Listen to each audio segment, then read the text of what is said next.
What's going on? Will Freeman, RevolutionaryLifestyleDesign.com, coming to you today from the beaches of Playa del Carmen, Mexico, talking to you about how to get over overwhelmed. It's been a while, I know, and I wanted to come back at you with this video because I haven't been overwhelmed, because I figured out the secret. And the secret is for you if you are a six-figure, seven-figure entrepreneur. You built a business, you hired a team, and it's become worse than the job that you have because you're completely overwhelmed and you have the world's worst boss, which is you. If you're still working a job, it's the wrong video for you, probably the wrong channel. You got to get in the game, and you can't do too much about overwhelm because you're working on someone else's timeline. When you have your own business, that's the only way to be able to control your own timeline. And timeline is the key to getting overwhelmed, because you cannot get over being overwhelmed when someone else is stressing you out to force you to work on the timeline that they want. And that's usually what a boss will do to you. They're going to want the most amount of work in the least amount of hours, and you don't have a choice because you don't have control over your revenue or your income stream. The problem is, a lot of guys build a business and take that employee timeline mindset with them. Or even worse, you do like I did for a long time and become the world's worst boss on yourself, expecting short timelines, short goals, and being on task 24/7. What happens is drug addiction, alcohol, cigarettes, porn, junk food, all of the above, stress, and feeling like you are unable to relax because you are in constant survival mode. If that sounds familiar, that's probably what's happening to you, and it happens to pretty much every entrepreneur at some point. It happens to a lot of entrepreneurs for the entire life cycle of their business, because all they do is focus on more money. They don't focus on the fucking purpose of money, which was to be happy. Money's the tool to make you happy. And if you're constantly overwhelmed, it means your timeline's too short. There is no behind. Okay, what does an entrepreneur do? You set aggressive goals, and you always feel behind. And if you set goals that you hit, a lot of times you don't even give yourself the payoff of hitting that goal. You say to yourself, target was too low, I'm gonna increase the target before you even get to the goal. And what you do is you keep yourself in a constant state of stress because you feel like you shouldn't have any slack time in your schedule.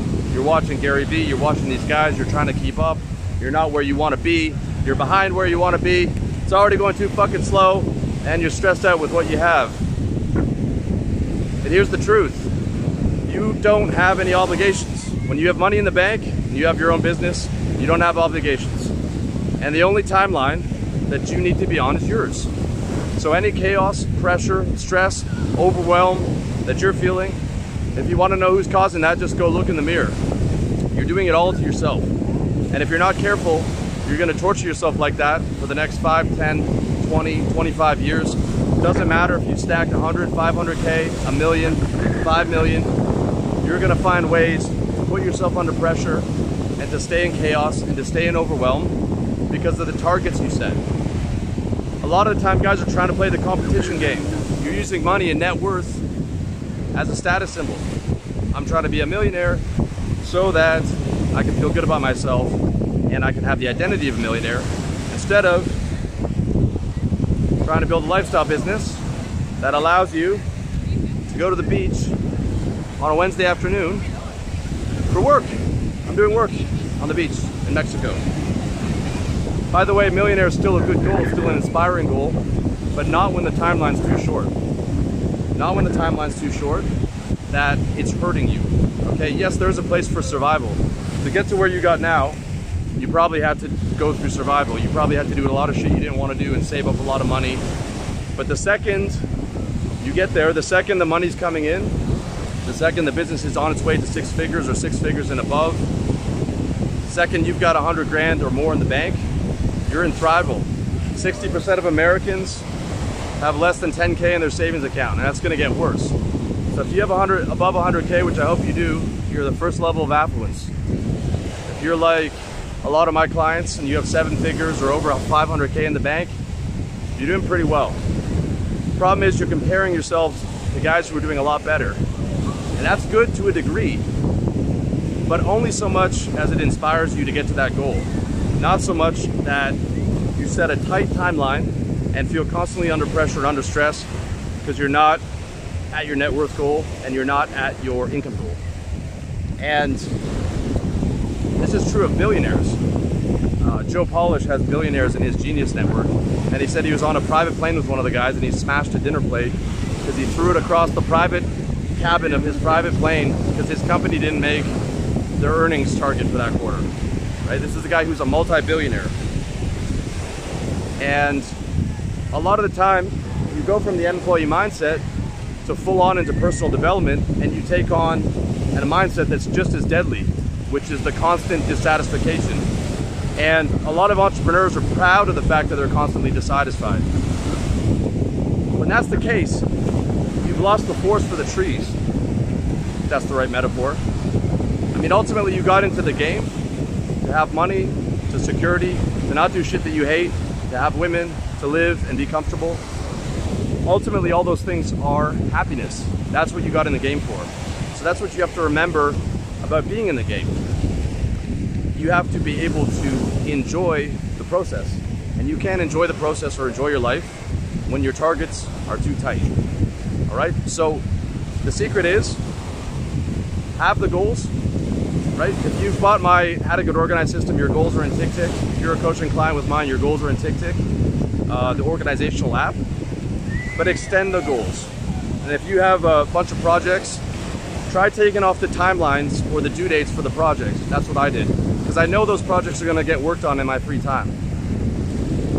And if that feels too dangerous, double or triple the timelines on those projects. I want you to think about projects as you do about your email inbox. Forget about project 0. You're never going to get to 0 projects.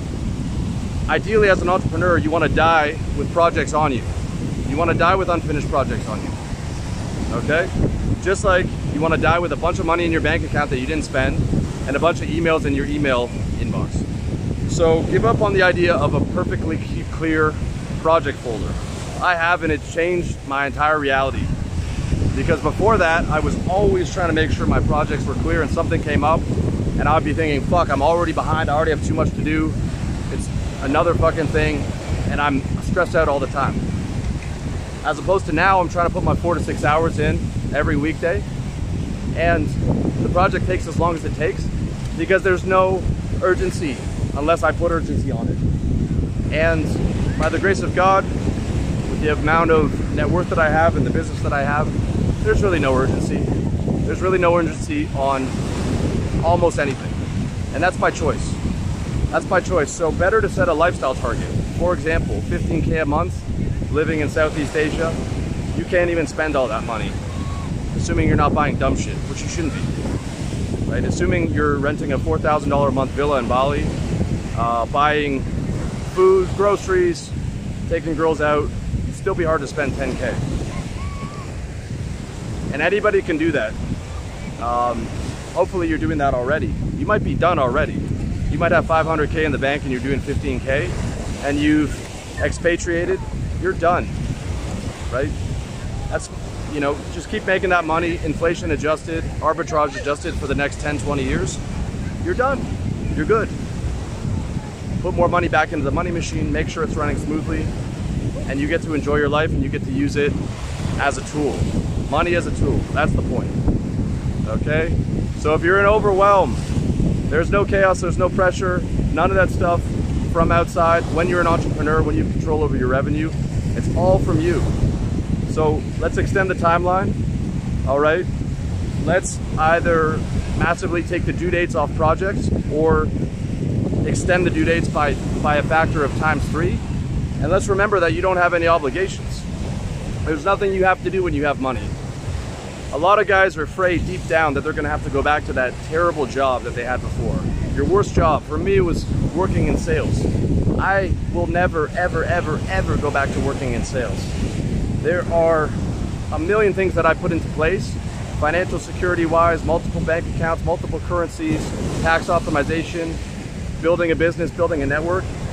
But even if somehow I lost all that, some black swan event, I'm going to India and I'm going to live as a sadhu, He's a wandering monk. The bulk of my spiritual study has been non-duality. I could do the same thing in Bali. And a lot of the time at night, I'm studying spirituality anyways. My client laughed when I told him this, and I said, I will do that before I go back to working a sales job. There is no obligation to go back to anything. There's no obligation to live anywhere or do anything or be anyone that you don't want to be. There's no obligations at all. I really want to reiterate that with you, because that should give you a tremendous sense of freedom. You don't have to do anything, okay? And when you have money and you have a solid source of income, triple that for you, because you have enough cushion, you have enough money to not have to think about what you would do if you didn't have money, okay? But you can have that backup plan there. You can have the same backup plan that I have. Monastery, wandering monk, something like this. The world falls apart, some dystopia. I'll just do that in the sunshine. It'll take me about 3 months to get used to it. But other than that, I feel like I'd be pretty happy, because I have faith. I know that life's not forever. I have a relationship with God. So at the end of the day, the happiest man in the world is measured by his actual brain scans, is Matthew Ricard, who's a Buddhist monk who lives in Nepal, and he does compassion meditation all day. So there you go, okay? There's nothing you have to do. There's no target you have to hit.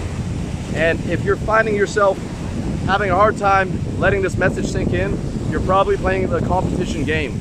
You're probably comparing yourself to other guys who either don't give a shit about you, don't think about you very often, or don't even know your name.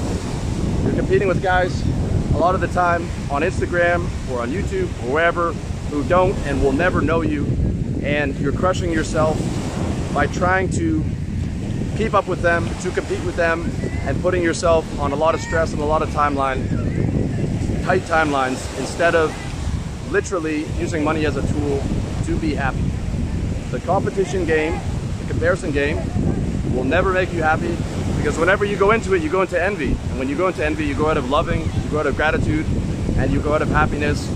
And now you're in pain, and you say, I need to beat that guy, so I need to go on a tighter timeline and fucking win. And it took me a long time to figure this out, because I was a really competitive guy growing up, whether it was soccer or whether it was whatever I was doing. And when I look back, 90% of the time I wasn't happy. I was only happy when I won. And when I won, I was happy because I was grateful. And I realized I can just be grateful now without having to go into envy and competition. And there's also no limit to it. Some guy's gonna have a bigger yacht or a bigger plane or better looking or better girls. And when you just go into humility and wish him well, that's it. It stops right there. When you go on into competition, that can cause you pain for the next 20, 25 years, playing that game with whoever the guy is or the guys are. There's no winning to it. That's why a lot of wealthy people are miserable, because they take their identity as based on what they achieve. There's some positive benefits to that. There are positive benefits to getting motivated. There's positive benefits to looking at other guys who are doing well. But instead of seeing them as competition, you should see them as an example for all those cool things that you can get on top of the things that you're already grateful for, but you're gonna do it on a timeline where you don't feel ultra rushed and like you have a ton of obligations, okay? So remember, if you're doing 6 figures a year and you've got 6 figures in the bank, you're above survival. So start living in thrival and aim to get those work hours down to 4 to 6 hours a day. And a lot of doing that's gonna be about who, not how. That's a Dan Sullivan term about getting the right people on your team to do the things that you don't want to do. It's not about delegating, it's about getting the right people who want to do the thing, who you don't have to micromanage, you can give outcome-based management to. And that's why it never worked before, because I wasn't scouting for the right people who I could just give outcomes to. Now I have that, it's a game changer, and I can be here with you on the beach and not too worried about everything else that's going on in my life, including my flight or my next trip, which is not going to be booked by me. By me is what I do, is my 4 to 6 hours of business work a day, and everything else is being given to other people who are better than those things, better at those things than I am. All right? So, if you're feeling overwhelmed, extend the timeline. Remember, you have no obligations. Stay in thrival, not survival. Look to get your work hours down to 4 to 6 productive hours a day, and look to who, not how. You want to see more on who, not how? Watch my video, Who, Not How, or pick up Dan Sullivan's audiobook, Who, Not How, on Kindle. Listen to the first 45 minutes. That's all you need. You won't regret it. Finally, if you need help with that, holler at your boy, revolutionarylifestyledesign.com/coaching. Fill out the form, apply to work with us. My team will get back to you.